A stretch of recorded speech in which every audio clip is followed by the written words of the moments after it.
አንተ ራሱ ምን ሆነ ነው እናት? ሰላም ነው አባት? ኧረ አይደለም፣ እዚህ አይደለም። ቆይ ሌባ ነህ እንዴ? ምን ማለት ነው? ልቤን ሰረቅ 09 እሺ፣ ሁለተኛ ሌላ ሌባ የሬሳ ሳጥን እንዴ? የዘላለም መኖሬን እየፈለኩኝ ነበር 09 ቆይ ሌላማ አለ። ቆይ በምሽት እዚህ ምን ታደርጋለህ?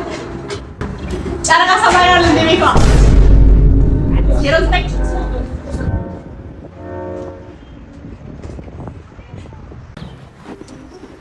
ቻርሊ በዳቦ ሊስት ረባክሽ የጦም ሳገናን ወራተር ብላ ወግቶ ይደር አሲዳ ምንጅም አንተ የኢቢኤሱ ጋዜጠኛ ጌታሁን አሰፋ ምንድነው የገጠመው?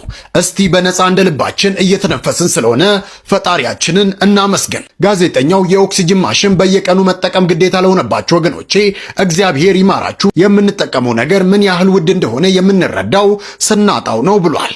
ጌታሁን ይህንን ያለው ታሞ አልጋ ላይ ሆኖ ሳይሆን በቻይና አንድ ከፍታ ያለው ቦታ ላይ ለጉብኝት በወጣበት ወቅት በቦታው የአየር እጥረት ስለሚያጋጥም ራሱን ለመደገፍ ኦክሲጅን እየተጠቀመ በነበረበት ቅስፈት የተሰማው እውነተኛ ምስጋናና እይታ ለማካፈል ነው።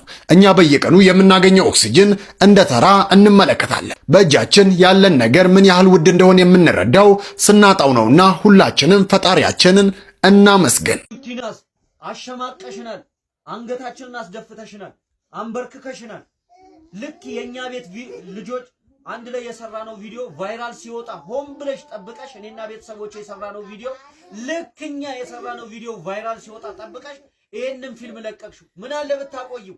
ምን አለ ቀስ ብለሽ ከኛ ጋር በውስጥ መስመር ተነጋግረሽ ቀስ ብለሽ ብትለቂው?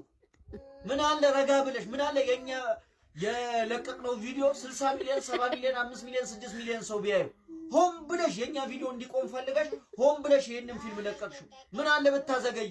አሁን ለቀሽዋል። ቪዲዮ ብትደልቹ ደስ ይለናል፣ ግን አትደልቹ።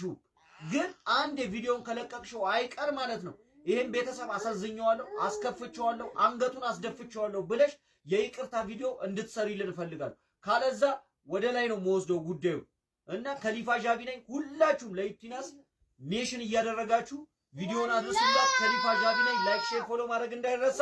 ዋላ አታ ነው የኖ ሰፈር አይ አዲስ ገቢ ነኝ።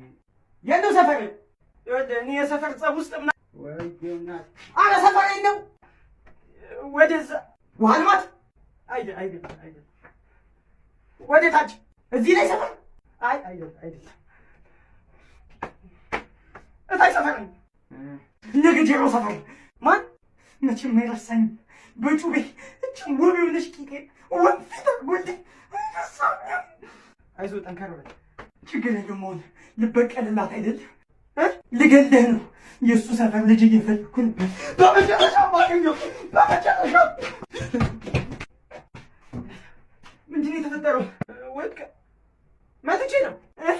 ይኸውልህ ሁለተኛ እዚህ ሰፈር እንዳለሽ ጥፋ። ይሄ ልጅ በፍጹም ወደ ቤት አይመለስም። ምክንያቱም የህዝብ ድምፅ መከበር አለበት። ነገር ግን አሁን እየደረሰብኝ ያለ የቤተሰብ ጫና አለ። እንደገና ደግሞ ያለበት ቤት ስላልተመቸኝ እንደ አባት ተራርቻለሁኝ።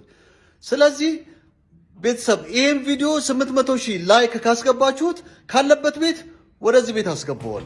ሴት አርቲስቶች ስራቸው ገንዘብ መጨፍጨፍ እስኪመስል በቅንጦት ሽር ብትን እያሉ ዱባይና ሲሸልስ ሻይ ቡና ብለው ሲመለሱ ወንድ አርቲስቶቻችን ለምን ራበኝ ይላሉ። ራበኛ ሴቶቹ ደልቷቸው ሚሊዮን ብሮችን እየወጡ ሰርጀሪ ሲሰሩ ሂውማን ሄርና ፋሽን ሲቀያይሩ አልፎም ልደታቸውን እንደ ሰርግ ሲደግሱ መቼስ ፊልም ሰርተው ባመጡት ገንዘብ እንዳልሆነ እሙን ነው። ታዲያ ሚስጥሩ ምንድን ነው? ፊልም ያበላል፣ ሴቶቹን ያበላል፣ ወንዶቹን ይበላል። ራበኛ። ይህ ተራ ንግግር አይደለም፣ ያፈጠጠ ሀቅ እንጂ። አርቲስት ሙሉ ዓለም ጌታቸው የሀገራችን ፊልም ሴቶቹን ያበላል ወንዶቹን ደግሞ ይበላል ሲል ምስክር ፍለጋ ሌላ በራና አንኳኳም። ይህችው የሰይፉ ፋንታውን ወንበር ምስክር ትሆናለች። የዛሬ ሳምንት ራበኛልን ወንድ ተዋናይ ያስተናግዳ ዛሬ ላይ ጥቂት ፊልሞችንና ክሊፖችን ሰርታ በቅንጦት የምትፈላሰሰውን ስለ ከንፈሯ ትልቅነት ስለምትዝናናባቸው ሀገሮች አውርታ የማትጠግበውን ብሩክታዊትን ያስተናገደችው ይህች የሰይፉ ሾው ወንበር የፊልሙ ዓለም ወንዶቹን እንደሚበላና ሴቶቹን እንደሚያበላ ሌላ ምስክር አያሻኝም ያለች ይመስላል። ጤና ይስጥልን የምንወዳችሁ፣ በዚህ ቪዲዮ የሀገራችን እንስት ዝነኞች ሚስጥራዊ ገቢያቸውን ልናወጋችሁ ነው። ኦንላይን ቢዝነስ አለኝ እያሉ እንደ ሽፋን የሚናገሩት ተመሳሳይ ማምለጫም እንዴት ፎርሽ እንደሆነ እናያለን። ወንድ አርቲስቶቻችንንም ዞር ብለን እንታዘባለን። ተወዳጁ ተዋናይ ዳንኤል አሸናፊ ወይም ዳኒ ጢሞ በአሁኑ ሰዓት ያለበትን ከባድ የጤና እክልና የኢኮኖሚ ቀውስ ተከትሎ ዛሬ የሙያ አጋሮቹ አድናቂዎቹና የጥበብ ቤተሰቦቹ ትልቅ የእውቅናና የድጋፍ ፕሮግራም አዘጋጅተዋል። ስለነዚህ ደጋግ ሰዎችም የምናውጋችኋለን። ከፍተኛ ተቃውሞ ያስነሳው የትላንቱ የሰይፉ ሾው ላይ የተፈጠረው ጉድስ ምንድነው የሚለውንም በዝርዝር እናስደምጣችሁ ነው።